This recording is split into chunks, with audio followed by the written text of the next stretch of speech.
Hey, you guys, we are back to do another review of Love After Lockup. So, clink, clink. Let's get into it. We keeps it real,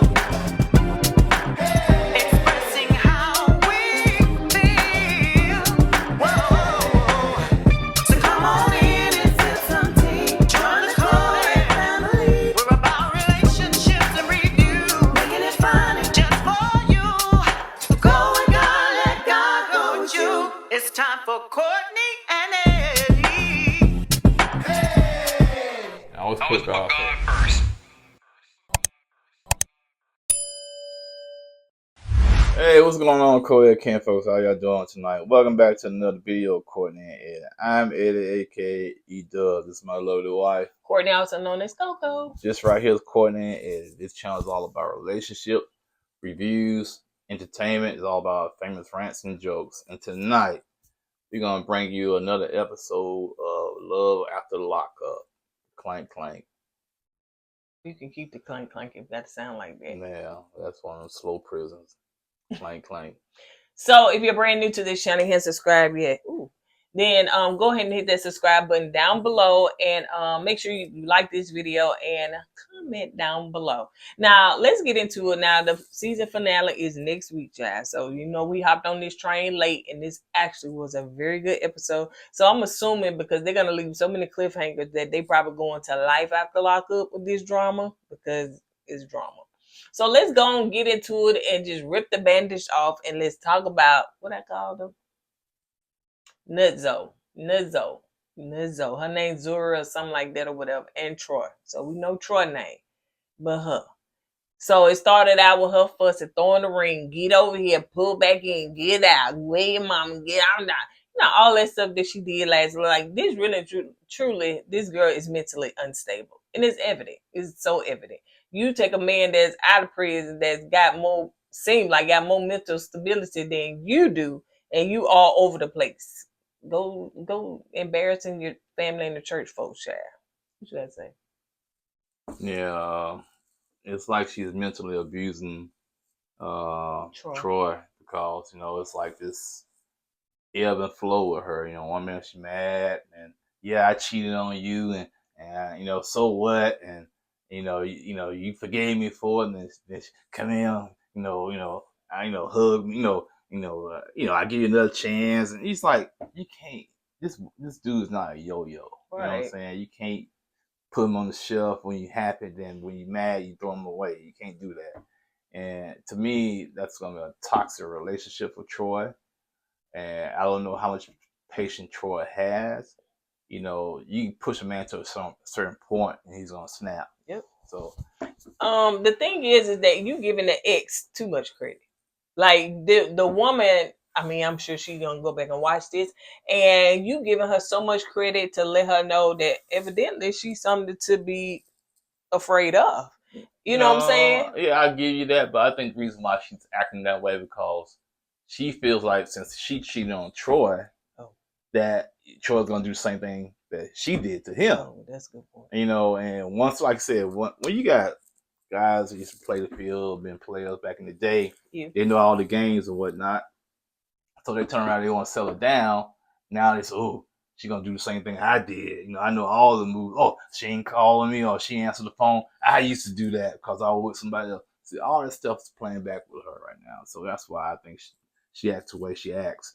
But on top of that, in my opinion, like you said earlier, I think the girl's unstable, man. She needs some counseling, and that's probably the reason why her son dad went away. Don't want to deal with her because, for her to snap like that, throw the ring off, and it feels so insecure towards his ex. Like you said, she getting her way too much power over her, and it's like, come on, man. But this man, all he wants to see his daughter. That's it. That's all he wants to do, see his daughter, And so, yeah, he was like, just put your ring back on. So, she was like, he said, this is what I'm gonna do. I won't have a conversation without having I won't have a conversation with my child's mom without you being like in the picture or prison or something like that or whatever. So they decide to, get it together and stuff. So, Karen was in the other room. She tells her, I'm just gonna mind my business, be on my phone. Then she says, So she making her little remarks and stuff like that. She funny to me. But anyway, so they decide to get in the car and gone on to Buffalo. So they pull up and his family is ecstatic to see him. But his sister that looked just like him, she was like, she really and truly, she had a talk with Zurah, whatever her name is, y'all. Zero. So had a talk with her and stuff like that. And it seems like that, she really and truly want her brother to be in Buffalo with his family, but he gonna be restricted to Syracuse, and I don't know how long of a drive that is, but evidently it's a pretty long drive. And so she was like, if something happened to him or something like that, like we can't get to him like that, and then he need to be closer to his daughter. That's a decision that Troy and old girl made, honey. I think the reason why old girl made that decision, she feels like if she can keep Troy to herself, away from his family, that Troy's gonna have to rely on her all the time, and so that's, to me, is a part of controlling Troy. Mm-hmm. So, but if he was at home, Troy said, "Man, I go to my sister's house, my brother's house, my cousin's house. I ain't gotta deal with that." Yep. So now Troy, like she said, Troy's isolated. Now she got Troy isolated from his friends and family. That's what she wants. But I mean, to be fair, they met when she was in Syracuse, right? I don't know. You know what I'm saying? Like Yeah, they met in prison. Yeah, well, regardless, met in Syracuse, but he was in jail. Yeah. Now he's out. Why not go back home? It's close to his family. Well, I think they married, so he got to be wherever his married residence is. Yeah, but you know what I'm saying? I get that, but it's not like she can compromise. You know what? Let's get up and move and go get close to your daughter. Yeah. You adopted my son. That's the least I can do, so you can get close to so you can be close to your daughter. Yeah, that's But anyway, she and I guess he on house arrest because he can't just up and leave like like he want to. But yeah, so while they was out there, everybody, chumming it up with him, he meet his family. I mean, seeing his siblings and family again. The baby mama pull up, and she was like, "Now I'm just saying, y'all give me the keys to the car because I may just have to leave and stuff like that or whatever." So she's so nervous. This baby mama must be gorgeous. I'll tell you one thing though, I'm pulling for the baby mama. I usually don't say that, but yeah, I'm pulling for the baby mama because this chick right here, his wife is like, yep. I don't know. But the thing is that she shouldn't have never went to the psych and got all that stuff in her head. You know what I'm saying? So now you playing with thoughts that probably wouldn't be as intense if you want to talk to the psychic. Now you playing with them thoughts in your head. So yeah, and her telling you, the baby mama want him and all that stuff, whatever. So I believe that the baby mama is something to be reckoned. I think that she must be a nice. I don't know if they showed the picture, but she must be a nice looking girl because Zurah got those bumps in her face, and she could be very insecure about that. Yeah, all she gotta do is see a dermatologist and get it removed, get it smoothed out. Not removed, and smoothed out. Yeah, get one of them bulldozers put on her face. Push them mountains down, man. I know people. Ooh, you mean you talking about a girl complexion on her face? No, she's a mean person. Now she was sweet and nice and kind. I want to say that stuff. So let's move on to Trey and Shante. So they on their way to parole. Yeah, parole now. And I thought that he slept in the hotel with her.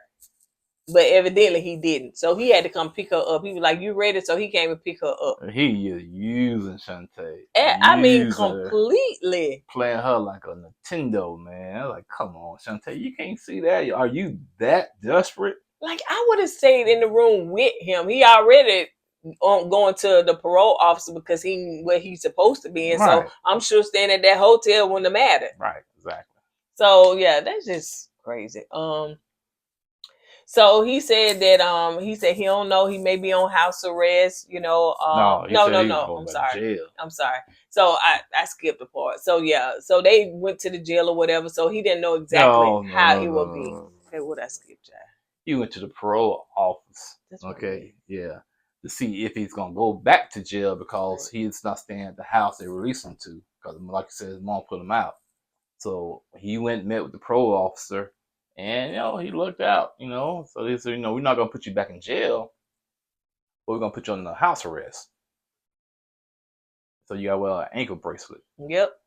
And so Monitor. he said he was gonna stay with his friend Pepper. Now I don't know if y'all caught it, but I know the camera crew caught it. First of all, they standing out there in the cold trying to talk to the camera people, just kind of giving giving them an update. So I noticed that he didn't say, "Oh, come here, you cold," or nothing like that. And she up there freezing. But when he said, "Yeah, I'm gonna stay with Pepper," her eyes looked like the camera. They were like, "Whoa." Well, She never heard of a Pepper. She never heard of a Salt, child. Who is these people? See, it goes to show you that when you meet a man in prison and you haven't even went up there to get to know him, you don't know his friends, his associates, or nobody like that. So all she knows is who is Pepper, who is this person, who is that person. Well, the thing is, like you said, he played her, man. I'm assuming Shante thought he was gonna get released back to her house. So, I'm pregnant, I got his kid. So the most logical thing to do is get released to my house so you can be close to your kids. Right. But that dude said, I don't know, maybe he couldn't do it because you gotta be in a certain county, I guess. Oh, I don't think so. I don't think so because she wouldn't have said that. Now she said she thought that he was gonna say like you just said, but he said, and we was trying to understand what he was trying to say. But he said, I know Shante thought I was gonna, get released to her house, but now, it was like go back to jail or be it what he said at a female house or something like that. I chose the female house, so I know she would have wanted me to do that. Who, Pepper or Shante? Like, why couldn't you go? It still didn't make sense why you didn't get released to her. Now, if you saying she got too many kids, you want to be around that, bro, I understand. Maybe that's the first thing that popped in my mind. Ugh, I ain't gonna have no peace there, man. Right. You know what I'm saying? Got all the kids running around the house, coming in and out. No, I used to go to my homegirl Pepper house. She probably don't have that many kids. Now we're gonna see if Pepper, is she a girly girl or is she a girl? So we're gonna see because Pepper may just be like one of the homeboys. Yeah. So but anyway, so they go. He called his friend. What's her name? Kales. He called his friend Kales, and he was like, she was like, so what happened? He was like, yeah, I got house arrest on speakerphone, stuff like that or whatever.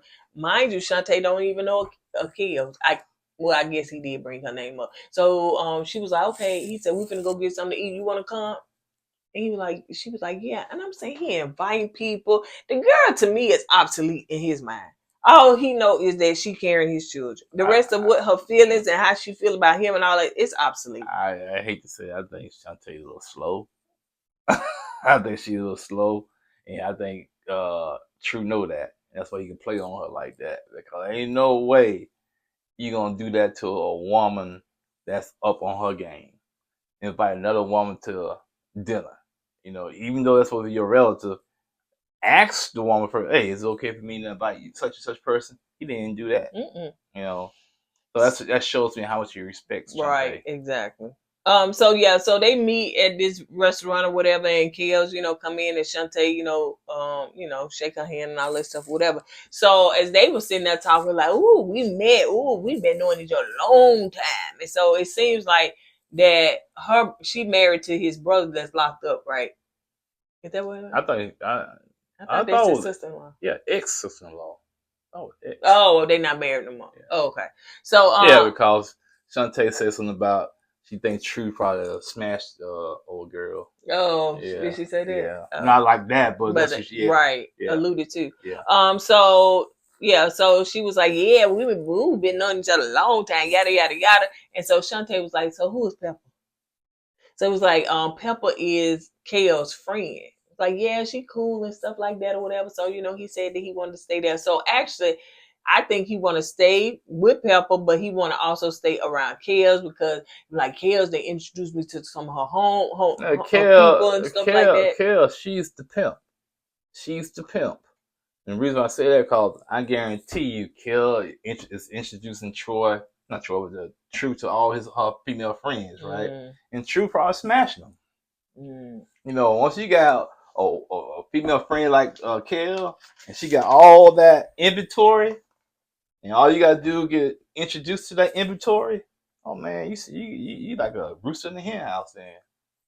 So let's move on to and then we're supposed to see next week, what Pepper look like because they going over to the house and stuff like that. So Shante can, be introduced to her. This is just anyway. So let's move on to Arthur and Hope, honey. So Hope is decided that, you know what, I'm gonna let you meet my family. So I'm gonna introduce you to my sisters and my grandparents. I don't know where the mama at, but we noticed that the grandparents got a whole lot of melanin. Yeah, I'm trying to figure out what they got diluted. Who diluted the melon, because they got diluted bad, because I saw her sisters and Hope. And I said, dang, they all okay, they all bright. I said, geez. Then the grandparents walked in. I said, man, they just came off the plantation. You know what I'm saying? Because they got the plantation. Yeah, because they old and they dark skin. But anyway, yeah, I know what I'm trying to say. They just dark. Not dark, but they got a lot about your complexion. Yeah, about my complexion. I'm saying, how? But these are their grandparents. So I want to see Hope, mom, and dad. Which one was the lighter one? You know what I'm saying? Right. Gotta be a mix. It gotta be a mix somewhere. Yeah. Show they come from the grandparents. So Hope meet up with her sister, and so she tells her sister, I got something to tell y'all. And I'm assuming, you know, hey, we got these big old camera crew right here, child. There's something going on. So she said, I got a boyfriend. They're like, oh my goodness, is it somebody from the pads? Is it somebody that Bruce up? Is it somebody that got a wife? I tell you one thing, the slim sister, I didn't get the names, but the slim big one, mouth, I think Danielle or something like that. She wanted her time to shine on camera, man, because she just kept yapping and yapping and yapping. She overtalked the other sister. You know what I'm saying? She overtalked the grandparent, everything. So as she was telling them, you know, hey, his name is Arthur. And she was like, oh, I know that name. And they said, well, he was in prison. And said, what he went to prison for, you know, stealing cars and all that stuff, whatever. So they made jokes about, you know, his theft. You know, they was like, oh, he can't work at no auto place. Oh, he can't work at a dealership. Oh, he can't do this, you know. So they made jokes about all that stuff or whatever. And then they was also telling that, you know, I think they said that, I think Hope told him that he had a nervous breakdown and all this. She was just, to me, she didn't have to tell that part because it wasn't in their business. To me, I think that was a personal episode that he had, and it should have been personal and private. But, you know, Big Mouth, I think her name Danielle, Big Mouth had to say something. But yeah, she said that I don't know what I had wrote that the Arthur. Oh yeah, he said that Arthur was saying too that, you know, on his side, you know, he was like, yeah, he's a little nervous. He's finna go and meet her, you know, family and stuff like that or whatever, and he know that he got to prove himself. You know, when a person get out of prison, you got to prove yourself that you're a good person. You're still not in that lifestyle no more. And he said, you know, that's okay. That's part of it, though. Mm-hmm. That's part of it, because people are going to judge you for what you did in the past. It's up to you to show them that they're wrong. You got to prove yourself, like, I'm on a different path now. And, you know, and Arthur, to me, seemed like he kind of learned from the mistakes. And like, he's a good dude. It seemed like it. Yeah. Except for that up down that forehead. I don't know what he was thinking about when he got that tattoo, man. It's a religion though. That's what I thought. You know what I'm saying? But still, you know, how you gonna get a job? You probably, you know what? I'm a felon. I'm not gonna get a good job anyway, so I'm gonna be tatted up. But still, you still can get a decent job, or you can be, like you said, entrepreneur. Now you gotta go meet people, you know, and you want to sell them a product of yours. You got a triangle on your forehead, man. So he's like, come on. He didn't think that out. He really didn't think that through. He was going through some things. Probably was. He need to explain to us what is that and what it means. Is it some symbolic or something? You know what I'm saying? Is it an alien? We don't know. I'm looking at the camera. I can't help it. My eyes cock at it. So anyway, so, you know, the sisters are coming in. I mean, the sisters are meeting. The grandparents are coming in, you know, whatever. So I think Arthur got there. And I think Arthur got there, then the grandparents or whatever. So the sisters are going ham. Look, the sister is going ham. So, you know, Hope said, these are my grandparents and stuff like that or whatever. And the sister was saying, yeah, Arthur, I heard about you. Yeah, and it wasn't good stuff. It wasn't good. I was like, why you gotta say that? Because, like I said, I understand you trying to look out for your sibling. I get it. But it's a tactful way you do that. And, you know, and like I said, we don't know what kind of men Hope brought around her sisters. You know what I'm saying? Maybe they got traumatized. Yeah, they probably was traumatized by the men she brought around. So they trying to make sure. But like I said, once again, it's the way you do that. Right. And Mouth Almighty, you know, she just don't care. Tongue everlasting. Yeah, you know. Now the other sister, she said she went to school for what? Some criminal justice. Yeah. So she's kind of more level-headed and open-minded when it came to that. Where the other sister went to school? Probably didn't go to school. Probably went to community college, fix hair. Ain't nothing wrong with that, but you're saying, man. You're saying. Okay, so anyway, so you know, the granddaddy come in, you know, he Arthur introduced himself and the granddaddy asked what he did or whatever. And then so he go to Big Mouth sister tell me something, yeah, did you tell Pop where you know him from or where you met him at?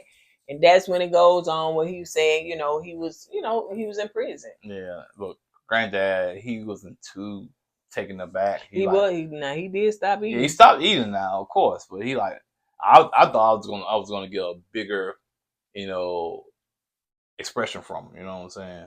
But you know, he like that. He paused a little bit and he just kept on eating and he was talking to Arthur and asking what he was in for. And Arthur told him how long. Arthur told him.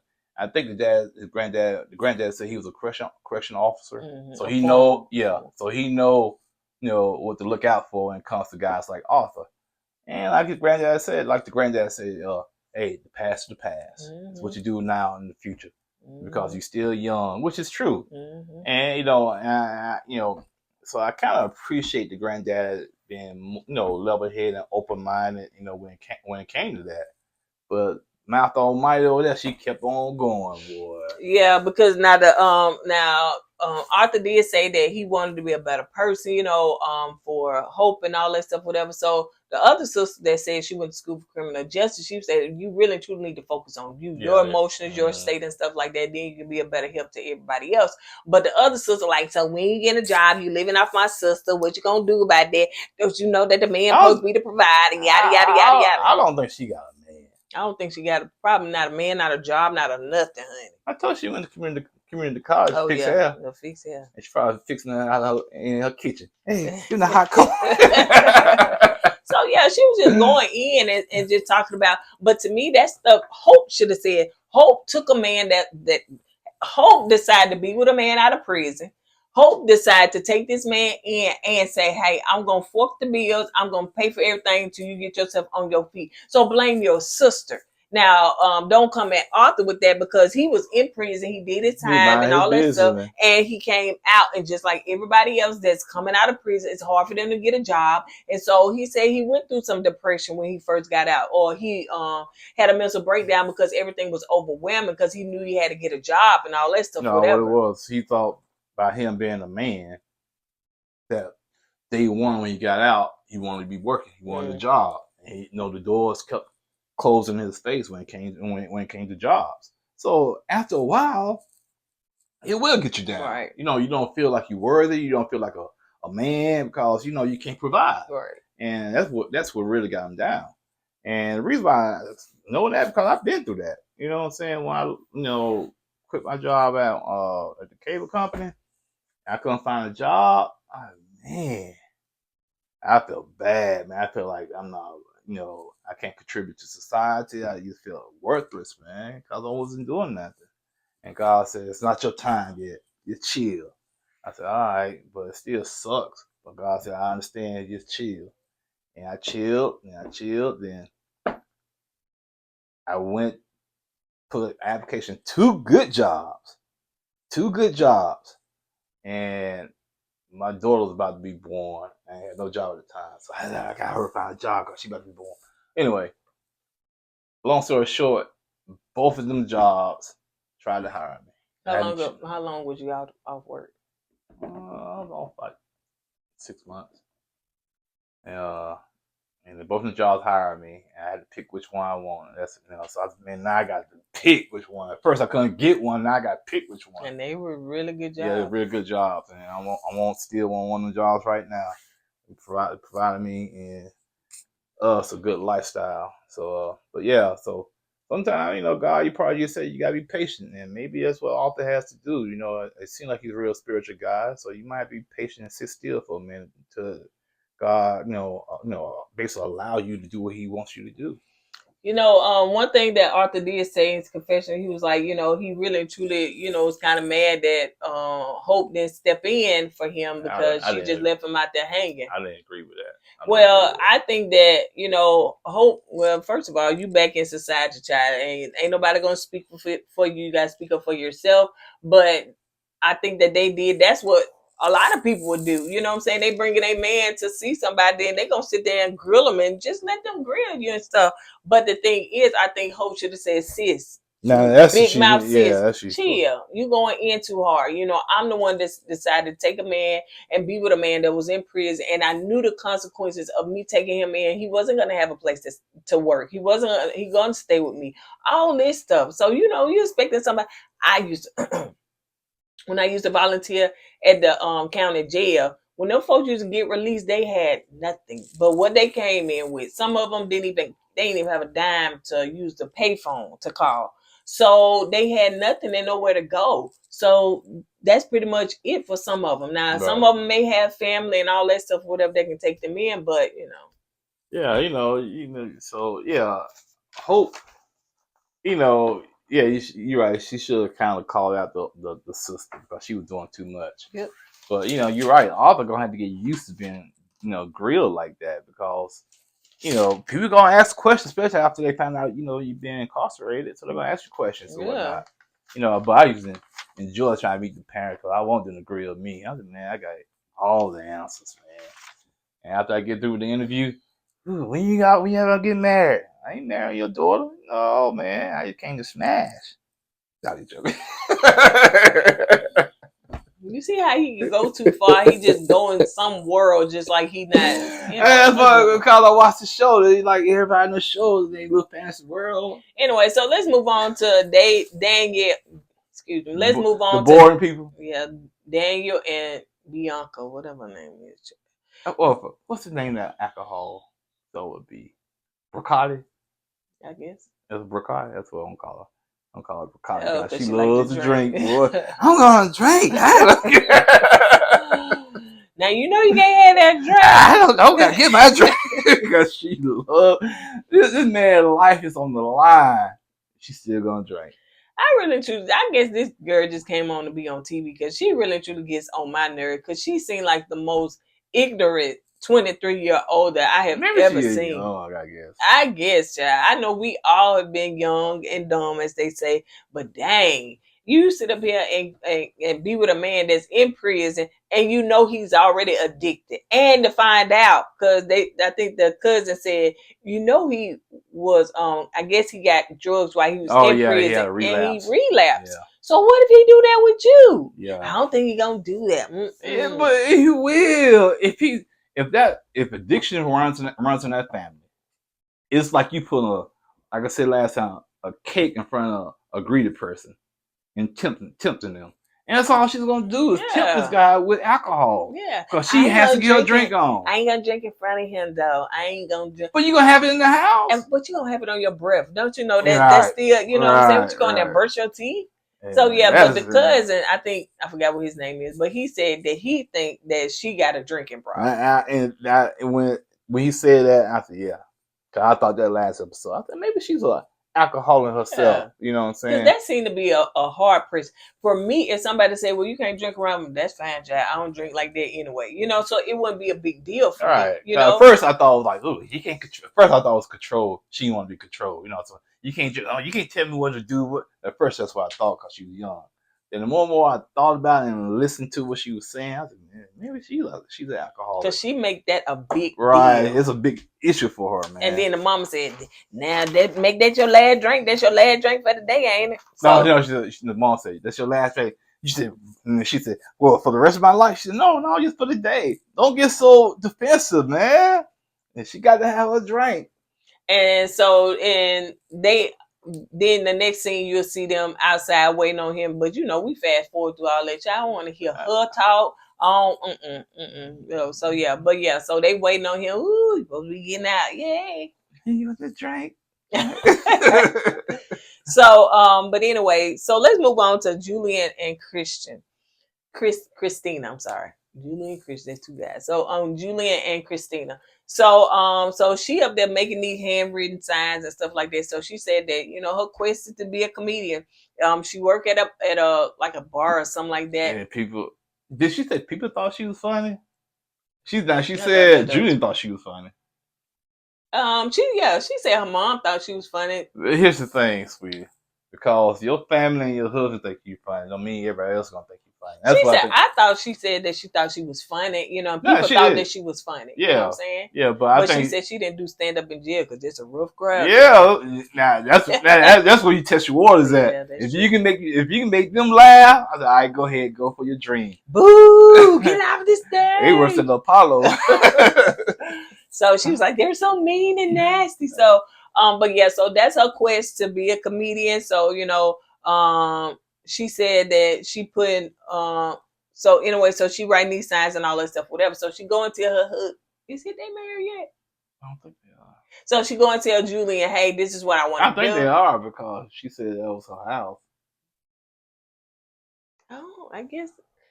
I don't know, but then I can't keep up. I can't remember. It's her house, but she got to stay on the 3rd floor. Yeah, bro, man, from the 5th floor. So she said that, so she decided to tell Julian about him stuff like this. I don't think that's a good idea. Maybe we need to get some extra shifts. We need some money in here. You already know I ain't working, so I need for you to get out there and hustle. You know I ain't working. I'm down here in some shorts, in a tie trying to do a job. I seen you looking at that. Okay. Yeah. So the point is, I understand Julian's point though. First you do need the income. You do need the extra income. I get that. Second, if she gets on stage and she gets booed out of there, what's that gonna do to her psyche? Now I gotta pick up the pieces and deal with it. You know what I'm saying? So I understand his point, but then again, I understand Christina's point. Support my dream. Right. You know what I'm saying? I understand that more than all that other stuff because Julian, you the one said, "Ooh, I'm gonna take her in. She's gonna live with me." But he didn't know she was gonna try to be a stand-up comedian. I ain't talking about that part, baby. Let me finish. I'll let you finish. So anyway, you can come stay with me. And so now he done lost his job. Now he said, get out there and work. He didn't know he was gonna lose his job, though. He didn't, baby boy. You can't predict the future, though. Now, if you let her talk. So anyway, he didn't know that he was gonna lose his job. But what I'm saying is, bro, you get out there and do some side hustles. What are you doing? He's doing interviews in the car. That ain't working. Ain't bringing no income. He trying to get money out. I felt like that he just pushing her to work, and I felt like that he seen that. Oh, she was like, you didn't support my dream, blah, blah, blah. Then he used the excuses. I got to pull on something, got to pull on. Oh, yeah, I don't know if I'm coming because, what if you go out there and they boo you? And like you said, I got to pick up the piece. I was like, bro, that's an excuse. You rather for her to take on all these extra shifts and make the money. And then he going to be on camera. He did. Wait a minute, let me say that. On camera. In the confession, we got bills to pay. I got a house to take care. I got to pay for all of her stuff, and then plus, my children got to have a place to stay. Where they gonna stay? But I can't afford it. Well, that's your fault, bro. That's what you thought. Y'all taking these inmates and then complain about money. All right, I hear you. Here's the thing. I do kind of see where he's coming from, though. I didn't know I was gonna lose my job. I didn't know you were gonna try to be a stand-up comedian. You know what I'm saying? You need, you see we lacking. Maybe you need to pull some extra shifts. You know what I'm saying? Pull them. Well, him. I let you speak. Okay. You can't use that because you still was interrupting me. The point is, now, he never said, never do your dream. He said for right now. He did say it's not a good time right now. Yeah, that's all he said. It's the timing. Right. He never said don't do it. So you got to give him a little grace on that. So anyway, let's move on. So Christina going to do her comedy show. The old man said he ain't coming. He said he might come, he might not come, or whatever, but I think he gonna show up. So she was like, I'm supposed to be drinking, but I think I need a drink. I'm supposed to drink it. That's why that's a huge mistake. You got to drink to get on stage. To loosen up. But the thing is, she said on paper it says she can't drink, so it must be like in her. Whatever. Yeah, maybe it's a part of addiction as well, Yeah. So I'm saying, dang, well, why go and work in a bar? See, that's what Julian is trying to say. But no, he wrong. No, he's trying to save her. He trying to say her to stay up down that third floor, because if not, my children can't come on the second floor, and we're gonna have to move into an apartment, and you definitely can't be there. I know the kids going to school. We got ghosts in our house. Every time you go to sleep, we hear some thumping going on. So let's move on to Joey and Kim. Child, do not, like you said, don't feel sorry for her, honey. Let him be him, honey. Joey, do you, bruh. Do you, bruh. Do you. You gonna run in the streets on the 26-inch wheels? Do you, homie. If you gonna have your cell phone hanging off your hip like that. Ooh, please don't do that no more.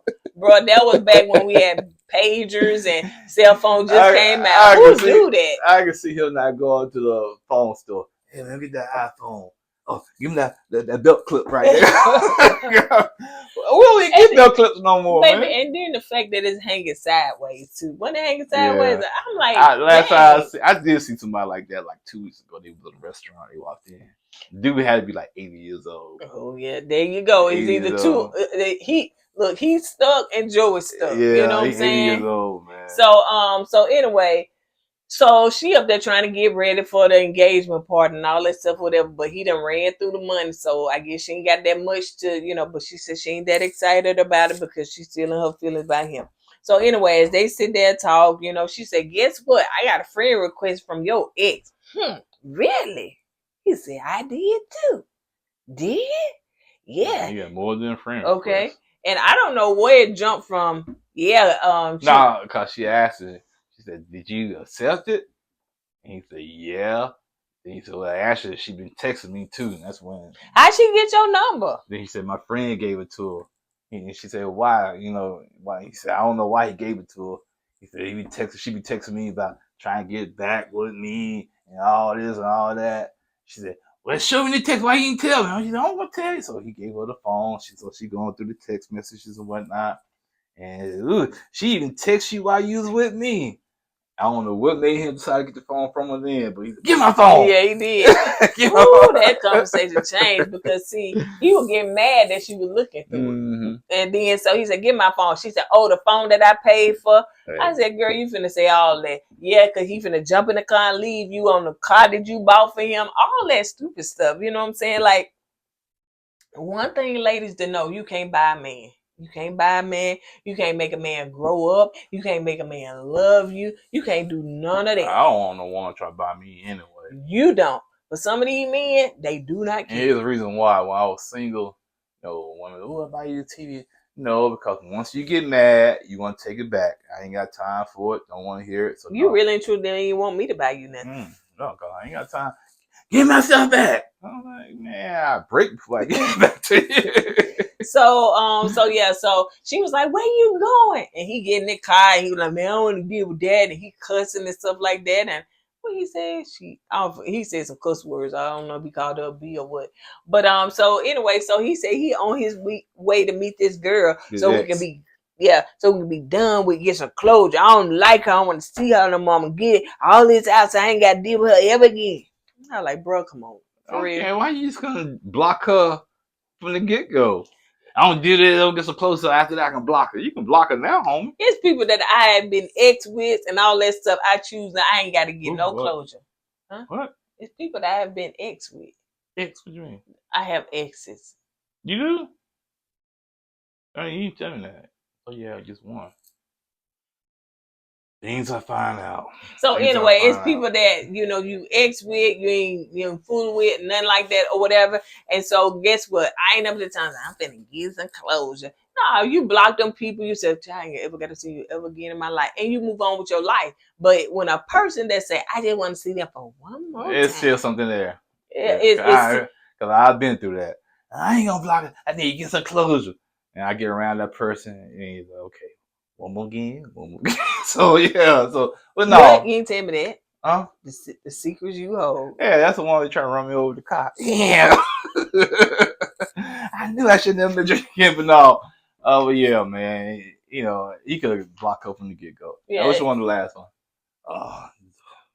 So you got Keith and Latisha. And she has a mental problem too. Yes, she do. She really do. So she had to tell her daughter the bad news that her daddy. That's not her daddy. Her daddy. Stop calling her that. That's not that's not her daddy. That's what she said. Her daddy. Did he adopt her or something? I don't know. No. Her daddy is that's not her daddy. You just trying to find what's wrong with this woman? Are you living this make-believe world that both your kids have to have a father figure in their life, so you go in jail to get one? And trust me. But she said, in her defense, and I'm not really defending her, but she said that Keith has been more of a daddy behind the bars than her daddy has been in real life. He made a couple of phone calls to the child, gave her a couple of toys, a little teddy bear, and that must be a low bar then, a real low bar. So she tell her daughter started crying. She tell the oldest daughter, she don't care. She was like, baby, I'm glad. In fact, I'm going to stay with my daddy. Y'all going to North Carolina? All right, let me go talk to my dad. I'm staying here. Yeah, and then she tell her family that they gonna have to move too. And she was like, of course it's easy to caress and to speak all this stuff to a small child like her daughter, her youngest daughter. Of course, she just want to be happy. She want her mom to be happy and all that stuff, whatever. But that oldest daughter, she was like, we may have to move. We want to move to the beach. The youngest, yay. The other was like, So she was like, can be honest with you.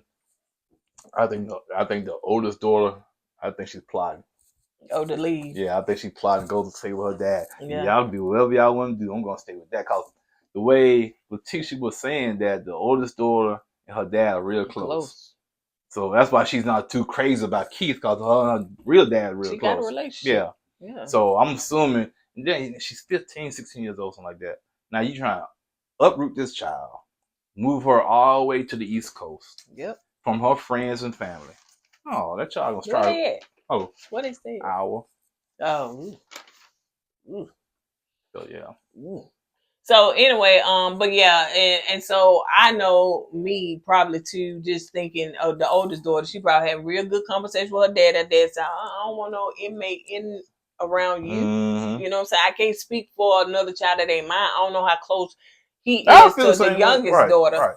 But I can't control that. But having an inmate around you probably ain't gonna happen. And she a teenager too. Yeah.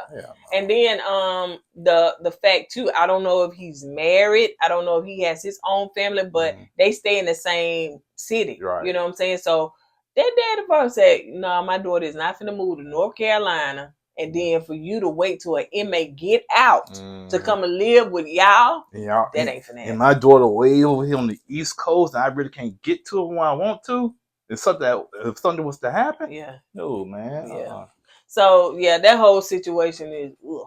So anyway, y'all, that's all we got for what this was. Love After Lockup. We finna go and do this sad Braxton's. I mean, very sad, meaning sad. The show needs but they finale next week too. So praise the Lord, hallelujah. So we're gonna go and do the Braxton's and stuff like that. We still need to talk about Puff Daddy, Sean Combs. We need to talk about that. It's so much though. It's just so much to dissect. It's just so much. I'm gonna have to just figure out what all we need to talk about and talk about. Oh, you gotta say that joke is nasty.